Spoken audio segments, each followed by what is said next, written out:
Nama Gisela Lovely Mikawaluko, NIM 206110238, kelas 3B7, jurusan Manajemen, Fakultas Ekonomi dan Bisnis, Universitas Samratulangi.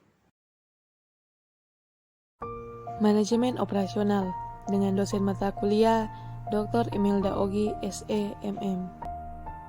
Tata letak sel kerja.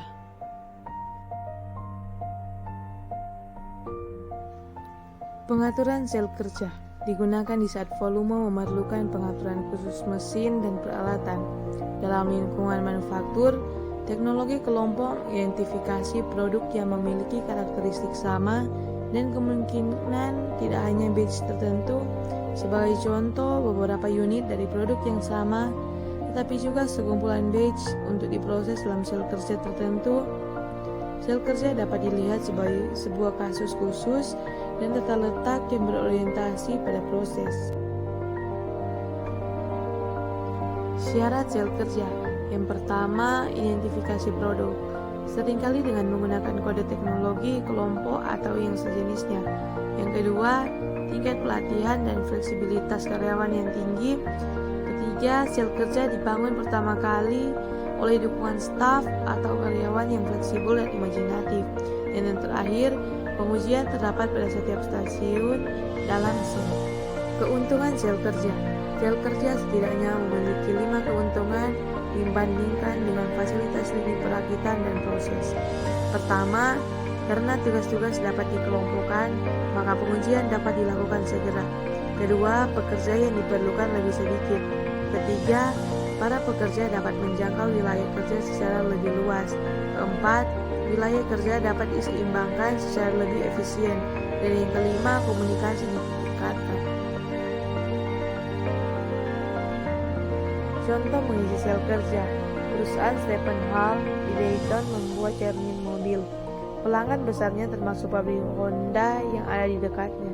Honda memesan 600 cermin untuk diantar setiap harinya, dan sel kerja yang memproduksi cermin dijadwalkan untuk bekerja 8 jam. Hal ingin menentukan waktu tak dan jumlah karyawan yang dibutuhkan. Pendekatan Hal menggunakan persamaan 9:2 dan 9:3, serta mengembangkan diagram keseimbangan kerja untuk membantu menentukan waktu untuk setiap produksi dalam kerja dan waktu totalnya. Jawaban waktu tak sama dengan 8 jam kali 60 menit bahagi 600 barang sama dengan 480 bahagi 600 sama dengan 0,8 menit sama dengan 48 detik. Maka kebutuhan pelanggan adalah 1 cermin setiap 48 detik. Diagram keseimbangan kerja menunjukkan dibutuhkan 5 operasi untuk operasi total 140 detik. Karyawan dibutuhkan waktu operasi total yang dibutuhkan bahagi waktu kal.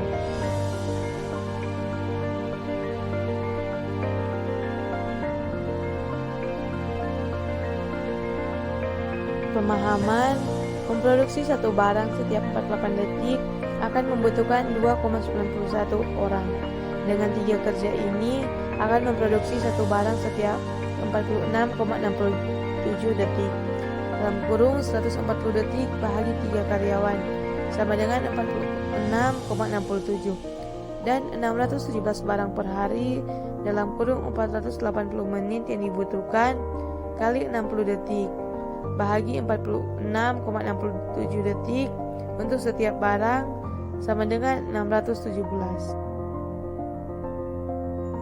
Product Oriented Layout.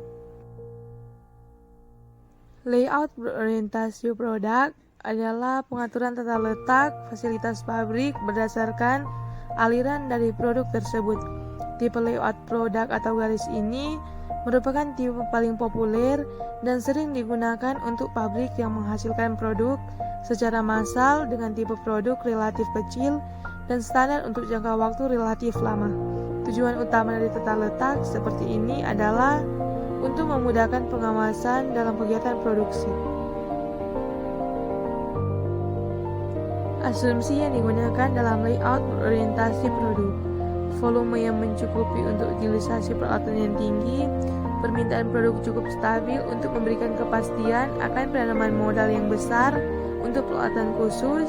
Selanjutnya, produk standarisasi atau mendekati sebuah fase dalam siklus hidupnya yang memberikan penilaian adanya penanaman modal pada peralatan khusus. Dan yang terakhir, pasokan bahan baku dan komponen mencukupi dan mempunyai kualitas yang seragam untuk memastikan bahwa mereka dapat dikerjakan dengan peralatan khusus tersebut. Jenis tata letak berorientasi produk. Pertama, lini pabrikasi, itu mesin berjalan fasilitas berorientasi produk untuk membuat komponen. Kedua, lini perakitan, suatu pendekatan yang meletakkan komponen yang dipabrikasi secara bersamaan pada sekumpulan stasiun kerja digunakan pada proses berulang.